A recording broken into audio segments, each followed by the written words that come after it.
때는 2014년 12월 29일 밤 9시 40분경 119로 다급한 신고가 들어옵니다. 저기 불 났어요, 불. 뭔가 펑 하는 소리가 나서 봤더니 2층 집에 불이 붙은 것 같아요. 저 빨리 좀 와주세요. 펑 하는 소리가 났다는 거예요? 그러면 뭐 가스 같은 게 터졌나? 그쵸, 그거 뭐 터지는 소리잖아요, 네, 그게. 그쵸. 만약에 그 상황에 집에 사람이 있었다면 이건 정말 큰일인데요. 큰일이죠. 대체 무슨 일이 벌어진 거죠? 화재 신고가 들어온 것이 저희 관내에서 제일 먼 곳이었습니다. 차로 약 40분 거리에 있었고요. 형이 있는 이제 과수팀이랑 저희랑 동시에 출동을 했는데 가는 내내 무전이 올 때마다 가슴이 좀 철렁 내려앉았습니다. 무전이 올 때마다 그러면 현장에 계속 안 좋은 일이 발생했다는 얘기 아닌가요? 출동을 해서 막 달려가고 있는데 화재 현장에서 사망자가 나왔다고 무전 소리 들리더라고요. 그래서 큰일 났네, 누가 돌아가셨네 하고 가고 있는데 무전에서 또 그러는 겁니다. 시체가 한 곳 더 나왔다는 겁니다. 뭐지? 이것도 큰일인가? 가고 있는데 잠시 후에 또다시 시체가 또 나왔다고 무전이 나오더라고요. 몇 명이 있었던 거예요? 아니, 현장으로 가는 사이에 계속 무전이 온 거네요? 이거 지금 받은 것만 벌써 세 세 번이잖아요. 명인데 불이 아주 크게 난 모양인가 봐요. 아까 신고 들어온 게 밤 9시 40분이라고 하지 않았습니까? 그러니까요. 아주 뭐 그냥 한밤중에 난 화재도 아닌데 어쩌다가 이렇게까지 많은 사망자가 나온 걸까요? 현장 상황은 어땠습니까? 소방대원들이 불길을 잡고 있는 상황이었습니다. 2층짜리 주택이었는데 1층은 빈집이었고 2층에 이제 새 들어있는 집에만 불이 거센 상황이었고요. 마을 주민들도 놀라서 많이 나와 있었는데 대성통곡을 하는 사람도 있었습니다. 뭐 가족들이나 친척들이었나 보네요. 집이 그렇게 불타고 있으면 막 안타까워서 아 그럼요. 밖에서 그 화마를 지켜만 보고 발망 그럼요, 동동 굴고 그럼요. 들어갈 수 없는 상황이니까. 그렇게 대성통곡을 하고 안타까워할 정도면은 화재 규모가 이게 뭐 짐작이 안 되는데요? 현장에 도착하니까 그 화염과 연기가 엄청났어요. 연기 때문에 그 시야가 확보가 안 돼서 보통은 저희가 화재 진압이 다 된 이후에 현장에 투입이 되거든요. 그렇죠. 근데 시신이 세 구나 나온 대형 사고였기 때문에 당장에 그 현장 안으로 들어가지 않으면 큰일 나더라고요. 그래서 입하고 코를 막고 급히 화재가 난 2층으로 가려고 계단을 딱 올라서는데 자그마한 시신 한 구가 추가로 또 내려오고 있었습니다. 네 번째 사망자네요. 그럼 설마 아이 작으면 시신이 아이 작았다 그러면 아이였을까요? 안타깝게도 그 엄마와 아이 셋이 모두 사망한 상황이었는데요. 아이들 나이가 고작 12살, 9살, 6살이었습니다. 아이고. 어우, 어린애들이네. 아이 아니 어쩌다가 이런 사고가 났을까요? 9시 반. 완전히 깊은 잠에 들었다고 하기에는 좀 이른 시간 같긴 하거든요. 근데 아이가 어리면 좀 일찍 자는 집도 있거든요. 9시나. 그쵸. 그때 자는 데 있는데 근데 지금 엄마와 아이 셋이라고 하셨잖아요. 아버지는요? 현장에 없었습니다. 마을 주민들에게 물어보니 2013년 3월쯤에 이 가족들이 이사를 왔는데 2달 정도 지났을 무렵부터 아버지는 거의 보이진 않았다고 하더라고요. 아니 그럼 그 집에 살던 일가족이 다 모두 사망한 거잖아요.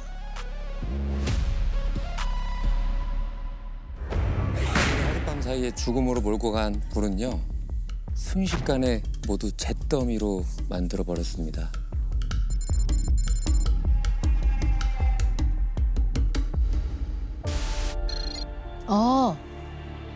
저쪽이 안방인가 봐요. 그러니까 외관은 멀쩡한 것 같아. 저쪽이 까맣네요. 근데 안방 위에가. 네, 외관으로 보기에는 그냥 얼핏 봐서는 멀쩡해 보이긴 합니다. 지금 표시된 그 집 마당에 창문 샤시 틀이 바닥에 떨어져 있습니다. 아예 통째로 샤시가 떨어진 거네요. 네. 오른쪽 창문에 지금 있는 저 샤시가 그게 날라온 거잖아요. 폭발이 얼마나 컸는지 2층 안방 창틀이 통째로 바닥으로 떨어져 있더라고요. 그러니까 뭔가 터진 거잖아요. 현장 안으로 들어가 보니까 집안 전체가 잿더미가 돼 있었습니다. 거실 창문의 유리창도 다 깨져 있는 상태였고요. 심각하죠. 보이는 방향으로 왼쪽이 안방, 오른쪽이 작은 방이었는데 안방에 들어가 보니까 벽면이 모두 하얗게 타 있더라고요. 아, 벽면이 하얗다. 백화현상. 백화 현상은 정말 강력한 불이 나서 산소하고 그 유기물들이 결합을 하면서 이 벽에 저렇게 하얗게 보일 정도로 붙어 있는 거거든요. 통창이 날아갈 정도 되니까 굉장히 큰 불이 났다는 건데, 근데 문제는 지금 안방에 보통 보면은 저렇게 압력으로 크게 폭발이 일어날 만한 물건이 사실 없어요. 보통 그렇죠. 일반 가정집에서. 근데 어쩌다가 저렇게 폭발까지 일어났는지 그게 지금 굉장히 의문점이 들긴 합니다. 그러네요. 그러니까 보통 폭발이라고 하면 이제 주방에서 가스나 이런 게 폭발했을 것 같은데 가전제품이 터진다고 해도 저렇게까지 될까요? 그게 쉽지 않죠. 이게 왜냐면 통창이 날아가 버렸잖아요.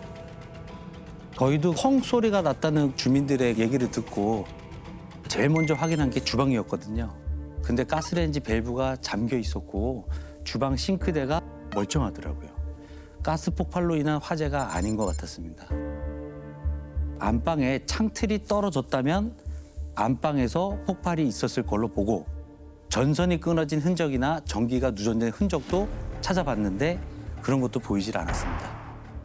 야, 야, 이건 뭐지? 아니, 가스도 아니야, 전기도 아니야. 그러면 대체 순간적인 큰 화재가 날 만한 그 원인이 뭐라는 거죠? 뭐 때문에 불이 났길래 펑 소리가 난 거지? 현장이 너무 어둡고 정밀 감식이 필요한 상황이었습니다. 현장에서 해가 뜨기를 그래서 기다렸어요. 일단은 사망자들이 발견된 위치를 확인해 봤는데 뭔가 좀 이상하더라고요. 어? 위치가요? 자다가 변을 당한 거 아닌가? 과연 이 화재는 잠든 사이에 발생했던 걸까요? 응?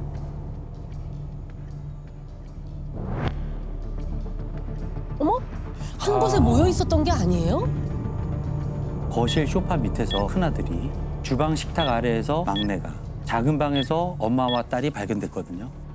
근데 안방에서 폭발했잖아요. 그러게요. 안방에는 아무도 없는데? 어떻게 된 거지? 위치만 봐도 모두 잠들어 있다가 변을 당한 것 같아 보이지 않았습니다.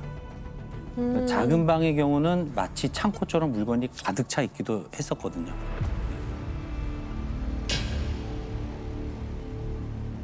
잠들어 있던 게 아니라면, 어? 그럼 못 빠져나온 거예요?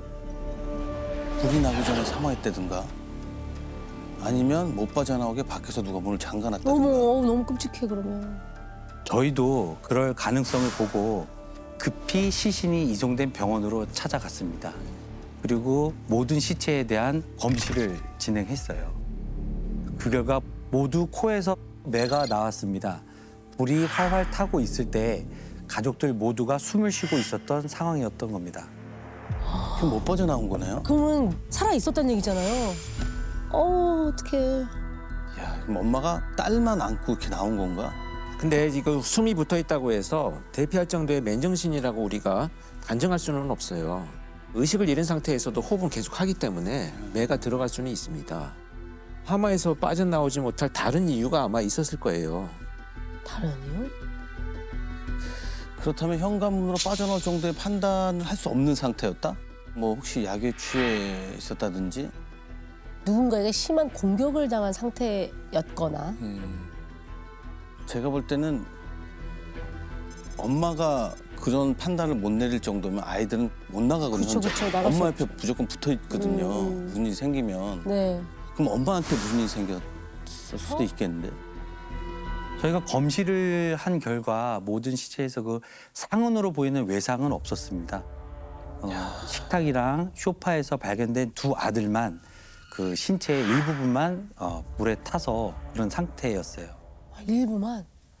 그 거실에 있는 아이들만 그렇게. 화염에 노출이 된 거죠. 그쵸. 네. 근데 또 작은 방에 있던 모녀는 멀쩡했다. 그것도 이해가 안 되네요. 그 시간에 누군가 집에 다녀간 흔적은 없었을까요? 아마 혹시 그 근처에 이제 CCTV라든지. 주변이 다 농가라 집 인근을 비추는 CCTV는 없었습니다. 야, 그러면은 뭐 이 집에 그 화재 전후로 누가 다녀갔는지, 불이 왜 났는지 알 수 없는 상황이죠. 알 수 없는 거죠. 야, 대체 가족에게 무슨 일이 벌어진 걸까요?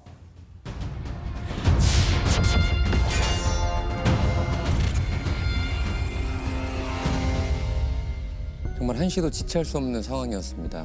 형사님은 신고 당시에 혹시 수상한 걸 목격한 사람은 없는지 네. 이들 가족에게 원한을 품을 만한 자는 없는지 확인하기 위해서 이 신고자와 주민 몇몇을 바로 경찰서로 데리고 갑니다. 바로요? 새벽 시간에. 그렇죠. 이 워낙 큰일이니까. 네. 네.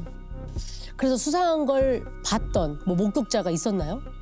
없었습니다. 신고하신 분도 이제 친척 집에 놀러 왔다가 집에 가려고 하는 길에 갱음 소리를 듣고 소리가 난 쪽을 봤더니 불길이 치솟고 있었다고 했습니다. 수상한 움직임이나 뭐 자세한 걸 보진 못하셨다고 하더라고요. 펑 하는 소리가 났을 땐 이미 불길이 셌나 보네요. 그렇죠, 그렇죠. 근데 이제 폭발이 나자마자 불길이 거세졌다면 휘발유나 신나같이 강한 휘발성을 갖고 있는 이런 매개물이 아니라면 그렇게까지 짧은 시간에 폭발을 일으킬 만큼 불이 확 붙지는 않거든요. 그거는 방화일 수 있잖아요. 그러니까요. 지금 상당히 의심이 되는 상황이죠. 아니 그런데 어떤 누가 어린 자녀가 셋이나 있는 그런 일반 가정집에 이런 끔찍한 불을 지른답니까? 혹시 원한을 살 만한 사람은 없었나요? 마을 분들은 잘 모르시더라고요. 그러면서 하시는 말씀에 이제 집 앞에서 대성통곡하던 사람한테 물어보면 아마 그 집 사정을 속속들이 잘 알고 있을 거라고 하셨습니다. 아, 맞습니다. 자, 지금부터 사망한 여성을 최 씨라고 부르도록 하겠습니다. 그리고 가족처럼 가까이 지냈다던 그 여성 강 씨라고 부르도록 하겠습니다. 강 씨는요 최 씨보다 3살 많은 언니였습니다. 최 씨가 이사를 올 무렵 이웃에 살아서 비슷한 또래의 또 아이들을 키우다 보니까 가까워지기 시작했다고 했습니다. 거기다가 이제 최 씨가 경제적으로 어려울 때 친척이 운영하는 식당에 최 씨가 일을 할 수 있도록 강 씨가 소개를 해줄 정도로 서로 사정이 생길 때마다 도움을 주던 사이라고 했습니다. 아유 뭐 그러면 정말 이웃 사촌이라는 말이 맞는데 네. 가족이네요. 같은 또래 아이들도 키우니까 네. 뭔가 통하는 게 있었겠죠. 그리고 뭐 육아도 서로 도와주고 뭐 네. 이런 분위기였던 것 같아요. 도와주고.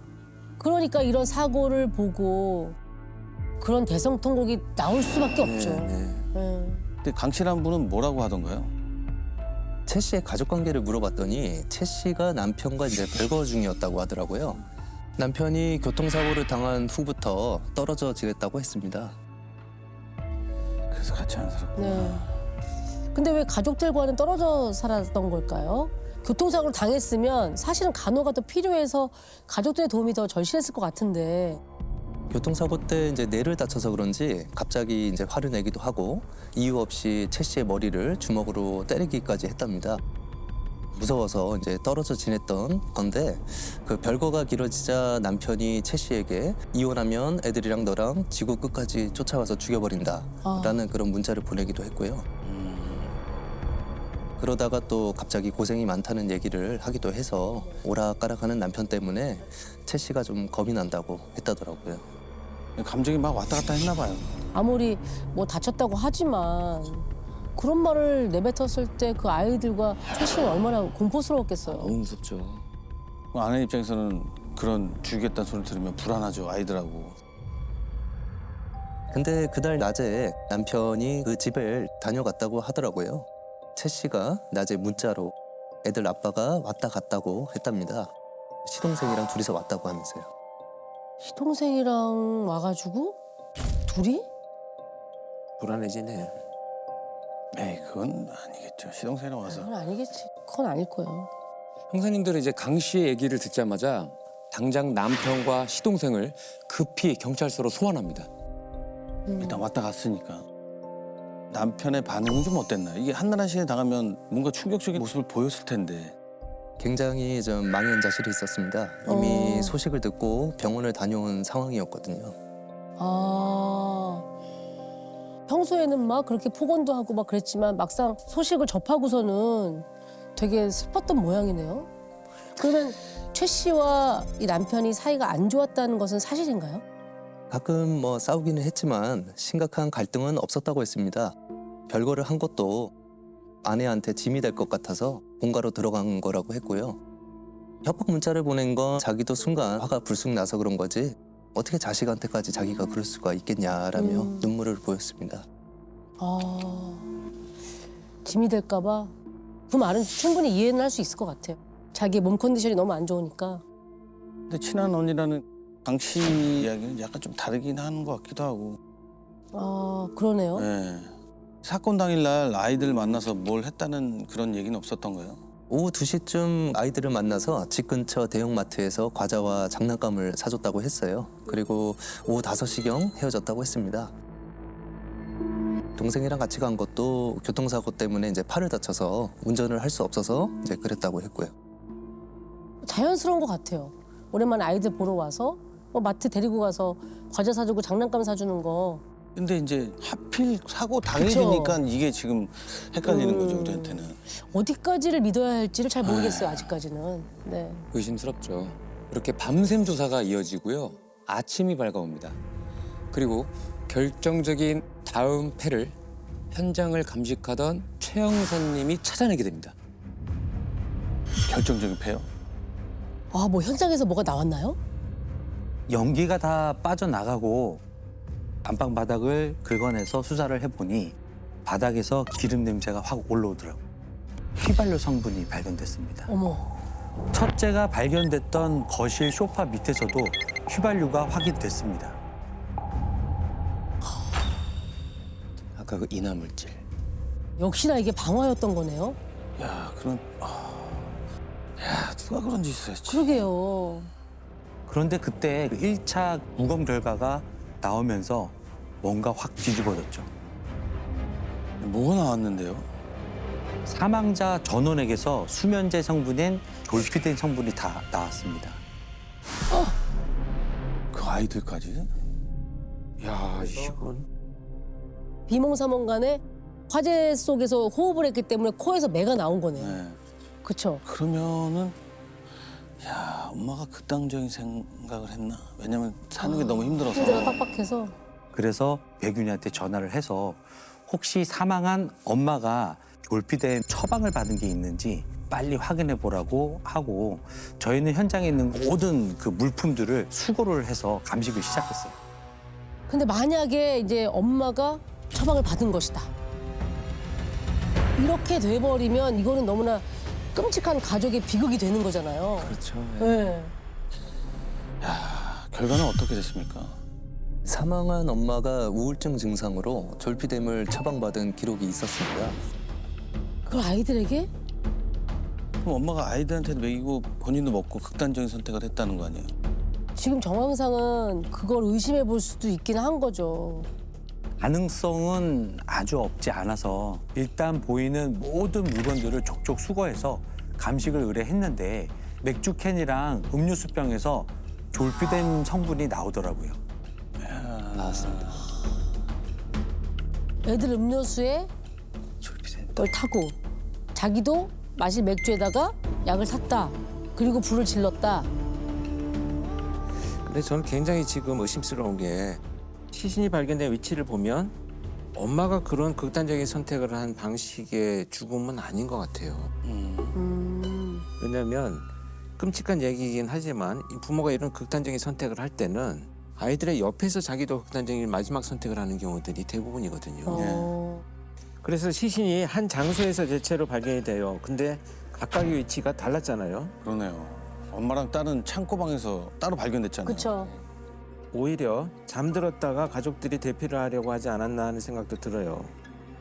왜냐하면 큰아들 같은 경우에 소파 밑에서 휘발유가 나왔다. 이런 걸로 봐서는 큰아들은 바로 사망했을 수도 있을 것 같고요. 막내도 보면 불길을 피하려고 도망을 가서 거기에서 쓰러져서 의식을 잃고 사망한 것으로 보여지고요. 창고 방이었던 작은 방에서 엄마랑 딸이 발견된 것도 엄마가 딸을 데리고 대피를 하려고 했던 게 아닌가. 결국은 엄마가 이 3명의 자녀들을 다 대피시키지는 못하고 딸이라도 데리고 도피한 이런 상황으로 보이는 거지. 의식이 있는 데서 그냥 불을 지르고 다 거기서 그대로 사망했다. 이렇게 보기에는 좀 저는 판단하기가 어렵습니다. 예, 맞습니다. 마을 주민들도 채 씨가 절대 그럴 리가 없다고 하더라고요. 채 씨가 남편 없이도 착실하게 동네 밭일이며 식당 일이며 가리지 않고 하면서 아이들을 애지중지 보살폈다고 하더라고요.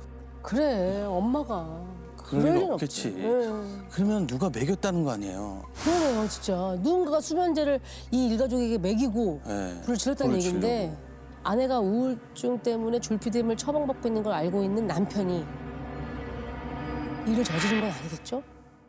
어떻게 그렇겠습니까? 자기가 교통사고로 이제 정신적으로 많이 힘드니까 따로 떨어져 살자고 얘기했던 분이 에이 그런 거 아니어야 돼요. 그러고 아이들하고 다 있는데 일단 아이들의 과자와 장난감을 사줬다는 그 대형마트로 가서 CCTV나 구매 영수증을 모두 확인했는데 남편이 진술했던 시간과 맞아 떨어졌습니다. 그래서 아이들과 헤어지고 난 후에 동선까지 모두 기지국 위치로 확인했는데 거짓말을 하지는 않았더라고요. 천만다행히 남편은 아닌 건데. 이러면 지금 등장인물이 그 친한 언니밖에 안 남거든요. 강 씨. 네. 근데 강 씨랑도 친하다고 그랬잖아요. 서로 도와가면서 취직도 시켜주고. 근데 그 사람이 그럴 이유가 있을까요?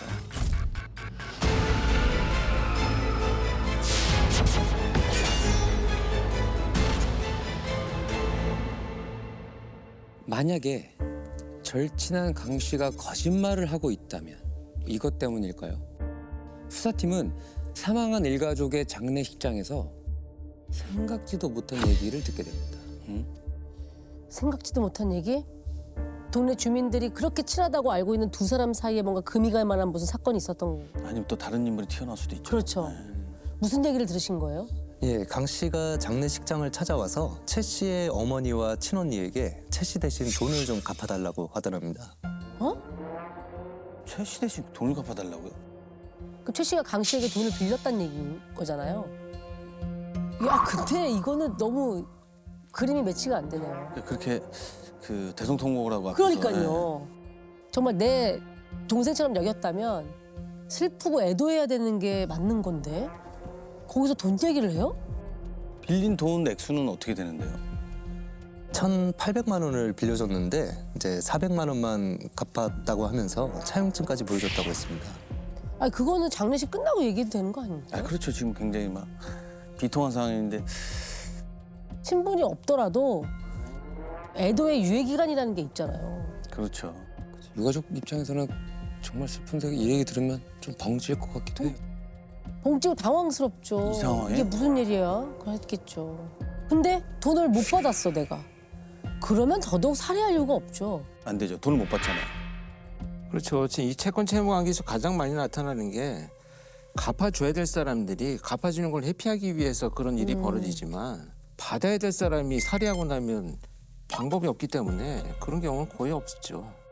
그런데 현장 감식을 몇 차례나 계속해오던 우리 최 형사님이 또 한 번 예상치 못한 다음 패를 찾아냅니다.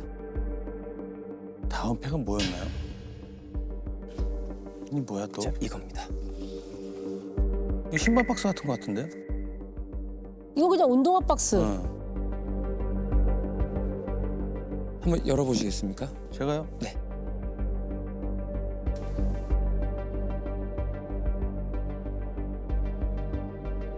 어? 이게 뭐지? 편지가 있는데요? 중요라고 써 있는데? 중요라고 써 있어요. 어머. 그 이 안에 뭐가 들었는지 한번 꺼내서 한번 봐주시죠.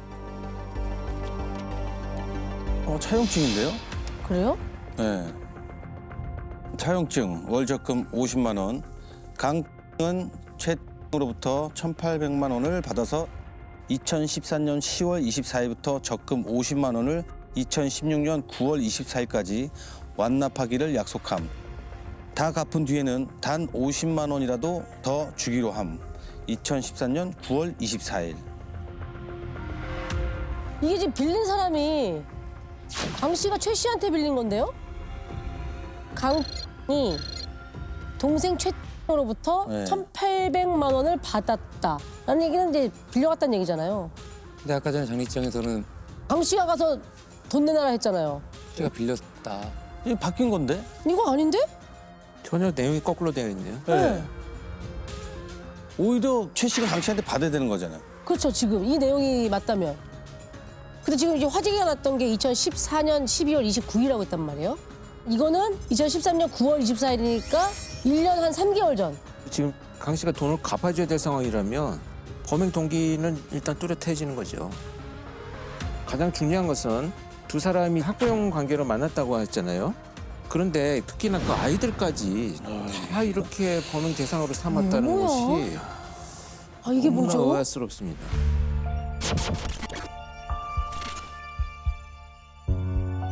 아니 근데 이건 어디서 발견된 거예요? 현관 입구에 있는 그 신발장 안에서 발견됐습니다. 아, 박스가 여러 개 있었는데 그 중에는 현금도 한 900만 원 정도 있었습니다. 어머. 현금을 그만큼이나 갖고 있던 최 씨가 굳이 강 씨한테 돈을 빌릴 이유가 있었을까요? 저는 강 씨의 주장을 완전히 뒤집을 수 있는 증거라고 생각했습니다. 이렇게 되면 차용증이 두 개인 거잖아요. 장례식장에서 강 씨가 들이밀었다는 차용증이 있고 신발장에서 발견된 차용증이 있는 건데 강 씨가 가짜 차용증을 가지고 가고 들이민 거네. 장례식장에서. 야 이거 이러면 진짜 나쁜 인간인데. 말도 안 되죠. 이거 인간 아닌데 이러면. 네. 그때가 화재가 난 지 한 3일째 되는 1월 1일이었는데요.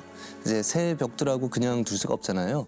그래서 선배들은 이제 29일 날 강 씨의 행적 수사에 모두 붙고 저랑 선배님 한 분이랑 이제 강 씨 반응을 보러 집을 직접 찾아갔습니다. 강 씨의 반응이 너무 궁금합니다. 진짜로. 계속 슬픈 척 연기하지 않았을까요? 하고도 남을 사람인 것 같은데요? 아니요, 그 슬퍼하는 기색이라고는 찾아볼 수도 없었습니다. 오히려 새해 첫날부터 왜 찾아오냐며 불쾌한 내색을 비추더라고요. 불쾌한 내색을 3일 만에 뭐 아주 그냥 확 변한 거네요. 본색을 드러내네요 이제. 저희가 화재 난 날 강 씨가 어떻게 화재 현장으로 오게 됐는지도 물어봤었거든요. 바닷가에 차를 세워놓고 있었는데 인근에 살고 있는 친언니의 전화를 받고 현장으로 왔다고 얘기를 했었습니다. 저희가 그때 어디로 어떻게 왔는지 다시 물었더니 어느 쪽으로 왔는지 이제 기억이 안 난다 하더라고요. 자기가 너무 놀라서 정신이 없어서 그런 것 같다면서.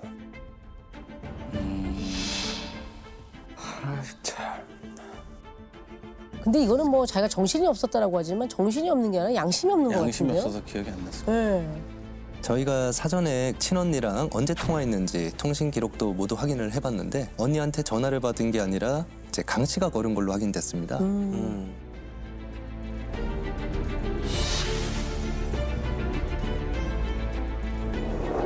전화를 건 시간도 9시 43분이었는데 화재 현장에 46분에 도착을 했고요. 바닷가에서 화재 현장까지 3분 만에 올 수 있는 거리는 아니었습니다. 다 거짓말이네. 다 거짓말이네. 거짓말이면. 이런 단순한 것도 형사님들이 확인 못할 거라고 생각을 했을까요? 그렇게 진술 내내 기억이 안 난다, 잘 모르겠다 하던 강 씨가 돌이킬 수 없는 강을 건넵니다. 그러면 결정적인 실수를 한 모양이네. 그죠? 걔 얼굴에 근심이 많아 보였어요. 잘 웃지도 않고. 얼마 전에는 죽고 싶다는 말까지 하더라고요. 우울증량이 떨어지면 불안하다고 하면서요. 죽을 때 절대 혼자는 안 죽는다고 애들까지 다 데리고 간다는 말도 하더라니까요. 그러고 보니까 불나기 전날 걔가 그 친정집에 데려다 달라고 해서 같이 가고 있는데 경운기에 휘발유가 들어가? 뭐가 들어가? 그래서 아버지가 경운기에 넣게 휘발유 사오래? 했더니 그냥 그러더라고요. 야 현장에서 발렸던 휘발유. 형사님들이 꺼내신 것도 아닌데 본인이 휘발유 얘기를 먼저 꺼낸 거네요. 거기서 휘발유가 나왔다는 걸 형사님들만 아는 거잖아요. 그렇죠. 감식반에서만 아는. 네. 결국 최근에 우울했고 약 나왔고 휘발유까지 다 나왔네요. 뭐 감식 결과에 나온 내용들을 본인이 똑같이 다 알고 하고 있는 거잖아요. 최 씨가 이 사건을 전부 저질렀다라는 것을 얘기하려고 하다가 네. 자기가 자백을 해버린 거나 마찬가지네요. 그러니까. 그렇죠. 그리고 애들을 내가 다 데리고 가겠다. 이렇게 얘기하면 우리 형사님들이 아주 순진하게 수사 방향을 틀 거라고 생각을 했는 모양이죠? 그래서 행적 조사하는 선배들한테 도움이 될까 싶어서 그날 낮에 뭘 했냐고 물어봤더니 아들 때문에 강릉에 있는 병원에 다녀왔다고 하더라고요. 근데 확인해 보니까 병원도 이제 그 내연남 병문 차 갔다 온 거로 확인됐습니다. 내연남도 있었어요? 아니 자기 내연남 만나러 가는데 그걸 자식 핑계를 대냐? 가지 한다 진짜.